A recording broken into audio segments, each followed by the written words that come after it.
السلام علیکم ورحمۃ اللہ وبرکاتہ۔ الحمدللہ وکفی وسلام علی عبادہ الذین اصطفی، اما بعد۔ محترم سامعین اکرام، بزرگوں، نوجوان بھائیوں اور اسٹیج پر بیٹھے ہوئے ہمارے مہمانان اکرام، عزیز بچوں،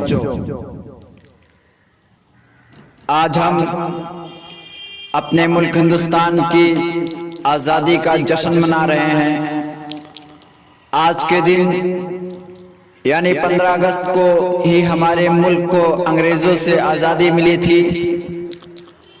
آج کا دن ہندوستان کی تاریخ کا انتہائی اہم دن ہے۔ برسوں کی جدوجہد، جان و مال کی قربانیوں، قید و بند کی صعوبتوں کے بعد ہمیں آزادی کا پروانہ ملا۔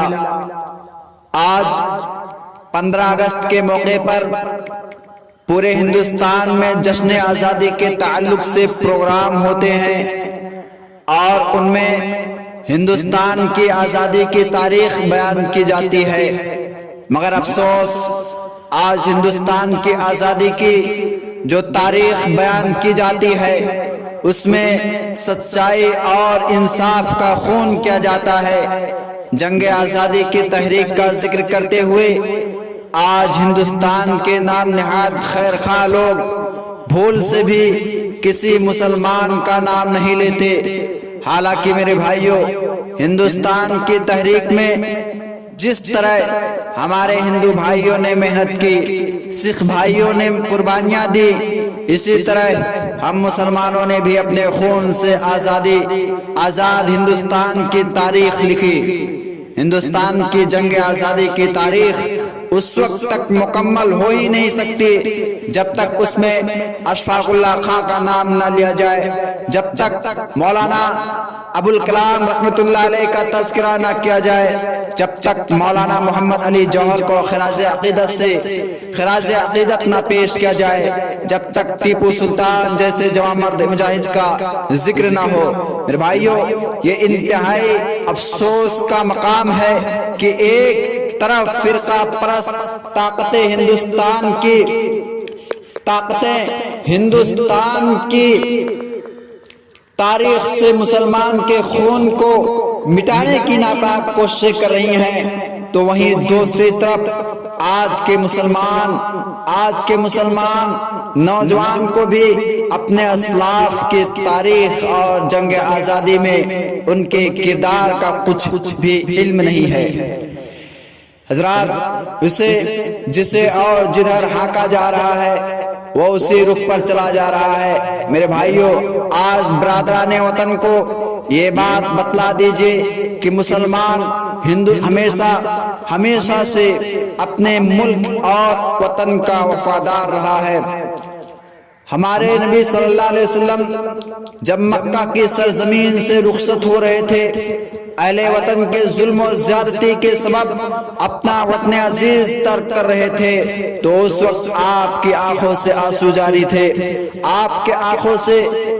جاری تھے اور آپ خانہ کعبہ کی طرف دیکھتے ہوئے کہہ رہے تھے کہ میں اس لیے یہ شہر چھوڑ کر نہیں جا رہا ہوں کہ مجھے اس سرزمین سے محبت نہیں، بلکہ اس سرزمین کے باشندوں نے مجھے یہاں رہنے نہیں دیتے۔ میرے بھائیوں، آج یوم آزادی کے موقع پر ہمیں اپنے دل و دماغ کے اندر ایک بار پھر یہ عزم کر لینا چاہیے کہ انشاءاللہ وطن کے لیے کبھی بھی قربانی دینے کی ضرورت پیش آئی، خواہ وہ قربانی ہمیں اپنے مال سے دینی پڑے یا اپنی جان سے، ہم کسی صورت پیچھے نہیں ہٹنے ہوں گے، ہم کسی صورت پیچھے نہیں ہٹیں گے۔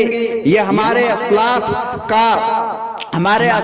کا یہ طریقہ رہا ہے کہ وہ کبھی بھی پیچھے نہیں ہٹے۔ ہمارے یہ اسلاف تھے جنہوں نے مالٹا کی تنگ و تاریک کوٹریوں میں شب و روز گزارے تھے۔ علماء صادق پور کو دیکھ لیجئے، علماء صادق پور ہمارے یہ اسلاف تھے کہ جن کی کوششوں کی بدولت آج ہم آزاد ہندوستان کی فضا میں سانس لے رہے ہیں، اور ساتھ ہی ساتھ ہم وطن کے دوست نما دشمنوں سے بھی یہ کہنا چاہیں گے گے کہ ہندوستان کی تاریخ سے مسلمان کا نام مٹانا اتنا آسان نہیں ہے۔ ہر دور اور ہر صدی میں جب جب ہندوستان کا ذکر ہوگا، اس کی آزادی کا ذکر ہوگا، کالا پانی کا ذکر ہوگا، جان و مال کی قربانیوں کا ذکر ہوگا، خود بخود خون مسلم چمکتا ہوا نظر آئے گا۔ اور ہاں، مسلمان کے دل میں وطن کے عزیز کی کس قدر محبت ہے، یہ ایک مسلمان کو ثابت کرنے کی ضرورت نہیں ہے۔ ہندوستان کی تاریخ خود اس کی گواہی دے رہی ہے۔ یہ ہمارے اسلاف نے جو ہمارے لیے کام کیا، جو ہمارے لیے محنتیں کی، جو ہمارے لیے مشقتیں اٹھائیں، طرح طرح کی تکلیفیں جھیلی، آج اسی کا ثمرہ ہے کہ ہم ہندوستان میں چین و سکون کے ساتھ رہ رہے ہیں اور راحت کی نیند لے رہے ہیں اور اس فضا میں گھوم رہے ہیں۔ آخر میں بس اتنا کہوں گا کہ ہندوستان اور ہندوستانی مسلمان اس ملک کی سرزمین سے محبت کرتا ہے، اس کی عبادت نہیں کرتا۔ وہ وطن عزیز کی محبت میں سب کچھ کر سکتا ہے، لیکن اس کو اپنا معبود نہیں بنا سکتا، اس کے آگے سر نہیں جھکا سکتا۔ ہمارے دور کے ایک شاعر نے وطن کے تعلق سے جو ہے بڑی بہترین بات کہی کہ میں تیری محبت میں گرفتار ہوں، لیکن میں تجھ کو خدا سمجھوں یہ امکان نہیں ہے۔ اللہ سے دعا ہے کہ ہمارے دلوں میں وطن کی محبت یوں ہی جاگزی رہے، اور ساتھ ہی اللہ تعالیٰ فرقہ پرستوں کو اس ہندوستان کی تاریخ تعصب کی عینک اتار کر پڑھنے کی توفیق فرما۔ آمین وآخر دعوانا ان الحمدللہ رب العالمین۔ السلام علیکم ورحمۃ اللہ وبرکاتہ۔